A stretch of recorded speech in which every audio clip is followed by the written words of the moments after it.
The statistics tool for D2L allows instructors to view data for a discussion forum or topic, as well as individual users. This can be used to monitor student engagement and also track participation within those discussions. So let's select our discussion list and then go to Statistics. Under the User tab, you can select View by User, or if you have groups set up, you can filter by groups. In here, I do have groups, so I'm going to select groups and go Apply. Then I can filter into which group did I want to view. So just keep that in mind if you do have groups within your course. So I'm going to go back into User and select Apply. Next, you'll get a bird's eye view of what's been done within your discussion.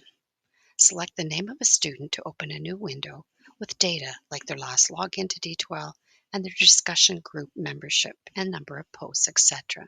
So if you select Forum and Topics, a list of all discussion forums and topics will appear. A number of post columns show the data for each column and topic. Select the title of the forum or topic. This will open up in a separate window. That's how you use viewing statistics for discussions.